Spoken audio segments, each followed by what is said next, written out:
안녕하세요. 주부 라디오입니다. 구독과 좋아요는 채널에 큰 도움이 됩니다. 오늘의 사연은 시아버님, 장례식장에서 안 울면 정신병인가요? 지금 시작합니다. 안녕하세요. 30대 중반에서 후반으로 달려가고 있는 아줌마입니다. 상황 설명을 간략하게 해보면 애들 아빠와 전 맞벌이 중이고 일찍 결혼한 탓에 중학생 아들과 초등학생 딸을 두고 있습니다.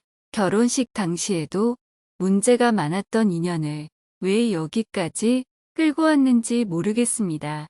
시댁은 시골이고 친정은 광역시라 친정아버지께서 시부모님께 하나뿐인 딸 본인 지역에서 결혼식 치렀으면 좋겠다 부탁까지 하셨는데도 굳이 시골서 결혼시켜야 한다고 우기시는 바람에 결국 그 뜻에 따랐습니다. 근데 동선에는 동서가 시골서 한다는데도 굳이 또 대도시 나가서 시키시네요. 아버님과 사이가 멀어지게 된 결정적 계기는 예단 문제인 듯 싶습니다. 당시 적당히 드릴 만큼 드리고 제가 받은 거라곤 가방 하나예요. 전 현금, 이불, 수저, 가전 2가지 바꿔드렸어요. 처음엔 고맙다 하시더니 비슷한 시기에 옆 동네 며느리가 부잣집 딸인데 예단을 피값 번쩍하게 해온 거 보곤 그때부터 제가 맘에 안 드신답니다. 제 성격도 호락호락하진 않아 아버님 하자는 대로 괴롭히시는 대로 당하고 살지만은 않았습니다. 그래서 더 감정의 골이 깊어졌는지도 모를 일이지요. 아버님은 정말 아나무인이세요. 평일에 애들 아빠나 전화 일하는 거 뻔히 알면서 무작정 내려오라고 전화하셔요. 오늘은 출근도 해야 하고 곤란하다 말씀드리면 다짜고짜 소리부터 지르시고 목소리는 또 얼마나 큰지 출근길에 손이 덜덜 떨릴 지경입니다. 걸핏하면 애들 아빠나 제게 전화 오셔서 뭘 해야 하니 돈을 보내라 저걸 해야 하니 돈을 보내라 그렇게 뜯어가신 돈만 해도 몇천만 원은 되겠네요. 필요하시다면 자식된 도리로 얼마든 드려야죠. 근데 다 본인 유흥비로 들어가세요. 약주라도 한잔 하시면 제게 귀싸대길 휘갈겨 버려야 할 년이라고 하시고 그보다 더한 말씀도 많이 하셨죠. 그것도 저희 애들 앞에서요.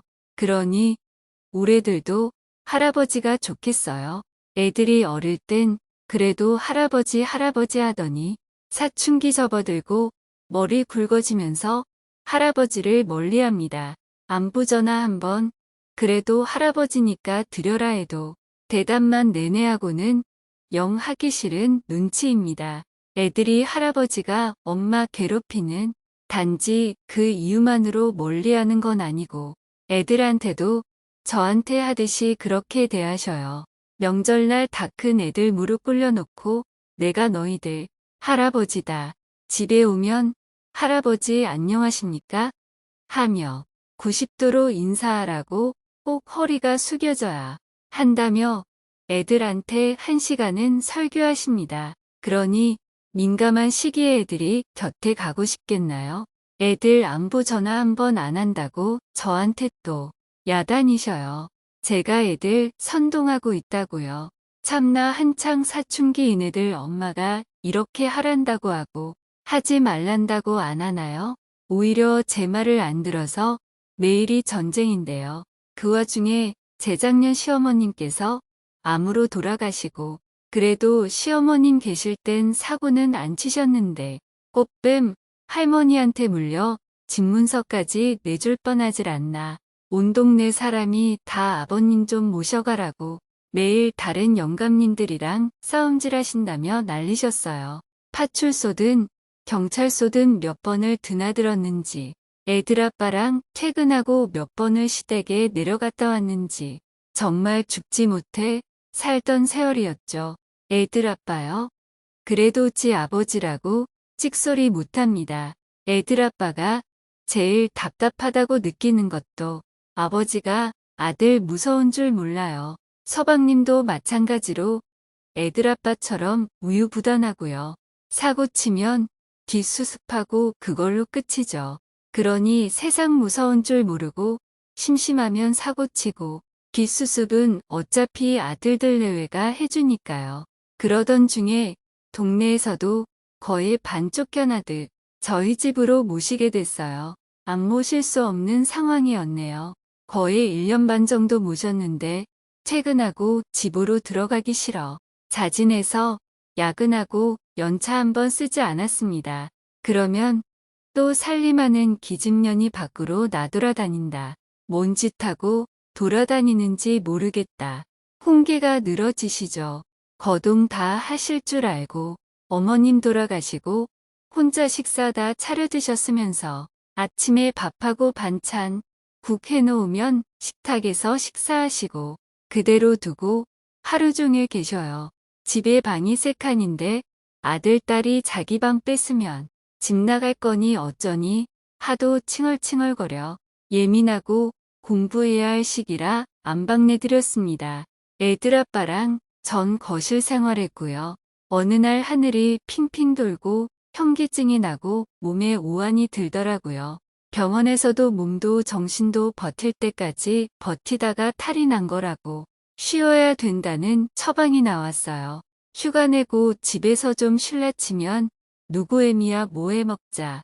누구 애미야 이거 해달라. 차라리 나가서 일하는 게 휴식일 것 같았네요. 결국 애들 아빠한테 이대로는 못 살겠으니 아버님 집 근처 원룸이라도 구해드리던지 우리가 그만 살던지 몇 주를 전쟁을 치르고 나서야 집에서 5분 거리 원룸에 모셨습니다. 모시고 몇 달 지나지 않아 아버님 가난말기 선고를 받으시고 4개월 만인 10월 초 돌아가셨어요. 장례식장에서 서방님 동서는 제게 아버님 쫓아내보내서 이렇게 된 거라고 있는 대로 난리도 그런 난리가 없었어요. 아버님 사고 칠 동안 저희 집에 모시는 동안 원룸으로 모시고서도 반찬 한 가지 콕배기 한 번 안 비춘 것들이 동서 집에서 놀면서도 아버님 식사 한 번 안 챙겨드려 놓고 이제와 하는 말이 아버님 돌아가신 게 나 때문이랍니다. 체면이고 나발이고 장례식장에서 같이 싸웠어요. 유치한 행동이었다는 거 압니다. 장례식 내내 눈물 한 방울 안 흘렸어요. 나와야 울죠. 무덤덤하게 슬픈 표정 한 번 짓지 않았어요. 갑자기 돌아가신 거라 장례식장은 눈물바다였는데도 불구하고요. 친척 어르신들 그래도 십몇 년 보고 산 시아버지인데 몇 년 같이 살아놓고 어쩜 저렇게 정없이 눈물 한 방울 안 흘리냐 욕하셨네요.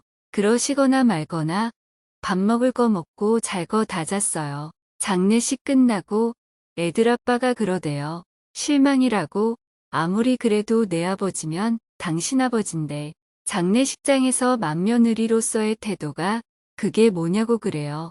제가 맘고생한 거 몸고생한 거 저밖에 모르는 것 같아 서럽더라고요. 자식 새끼도 키워봐야 소용없고 남편이란 인간도 지혜비밖에 모르네요. 제가 그랬죠. 아버님은 날 딸처럼 여겼냐고. 내 아버지 멀쩡히 계시는데 당신 아버지가 왜 내 아버지냐고 미친년처럼 윽박질렀네요.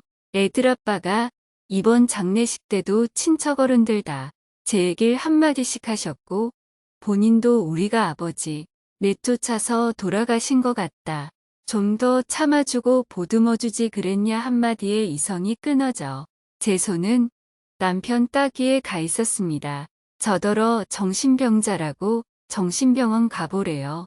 그 길로 집 나가서 며칠 만에 들어오더니 아무렇지 않게 애들 떼하네요. 이제 몸도 마음도 지칩니다. 죽고 싶어요 정말. 21 어린 나이에 시집와 애들 아빠 애들만 보고 산 세월이 15년입니다. 그 사이 여느 부부처럼 이혼이기도 많았고 짐을 쌌다 풀었다 몇 번을 반복한지 셀 수 없습니다.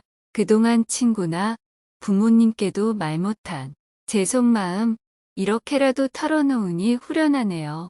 누구신지 모르는 분들께서 제 마음 어루만져 주신 것도 너무 감사하고요. 글을 쓰는 동안은 덤덤했는데 댓글들 하나하나 눈물 흘리며 읽었습니다.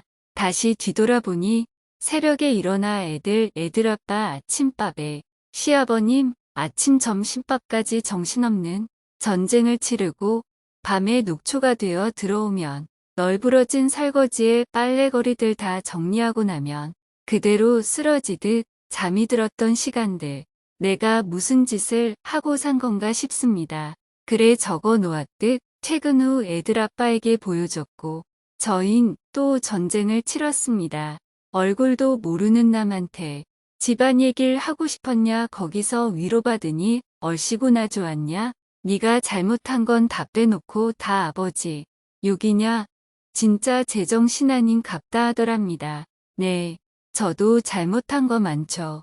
어른이 이렇게 하자 그러면 잘못된 것이라도 어른 말 안 따르고 결국 제 고집대로 다 했고 늘 시아버지와 다투면서 애들 아빠 등신 같은 놈 소리 듣게 했어요. 마음속에 있는 무언가가 다 터져나와 발악을 하며 나 제정신 아니다 너 같으면 제정신이겠냐? 내가 어린 나이에 너한테 시집 와 시동생 장가갈 때까지 데리고 살면서 뒤치다꺼리 해줘. 어머님 안발병하고 1년을 병수발 들어줘. 이제 시아버지까지 뒤치다꺼리까지 다 해줬는데 날더러 뭘 더 어쩌라고 그러느냐. 악을 쓰며 울부짖었습니다.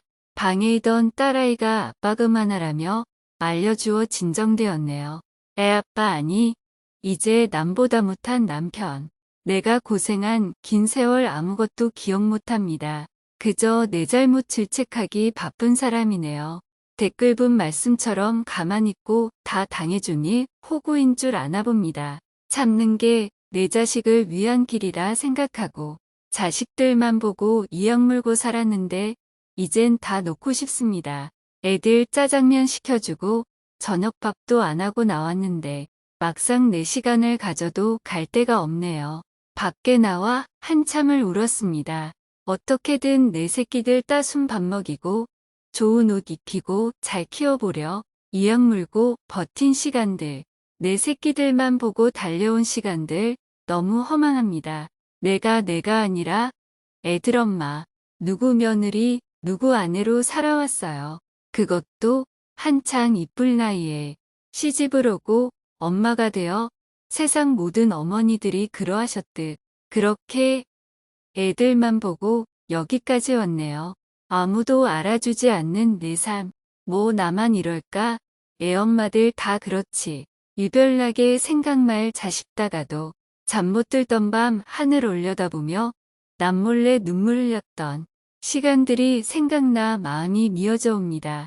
우리 엄마도 아픈 시간들 이악 물며 가슴이 미어터져 골마가며 우릴 키우신 걸까 생각하니 엄마도 너무 보고 싶고 다 놓아버리고 싶은 마음뿐입니다.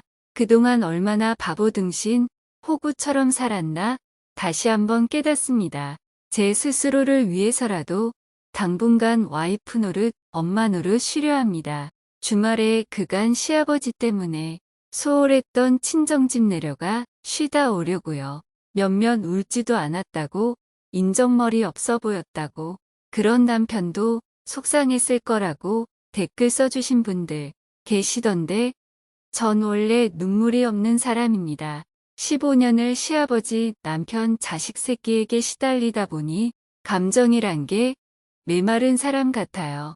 친할머니 돌아가셨을 때도 울지 않았고 슬픈 영화를 봐도 눈물이 안 나요. 근데 시아버지 돌아가셨다고 울지 않은 제가 이기적인가요? 친척 중에 사위부모가 이혼했다는 이유만으로 편견을 가진 분이 계셔서 당장 이혼은 힘들 것 같습니다. 어차피 시아버지와 사이 틀어지면서 저뿐 아니라 아이들까지 아빠랑 틀어지게 되었고 아들은 경기를 일으킬 정도로 아빠를 싫어합니다. 그래도 그 인간은 결국 끝까지 남아 지켜줄 사람은 자기 부모가 아니라 가족이라는 걸 모르나 봅니다. 아이들 커서 시집장가 갈 때까진 아이들 보고 버텨보려 합니다. 아, 그리고 다들 제사 걱정해 주셨는데 당장 49제부터도 걱정이네요.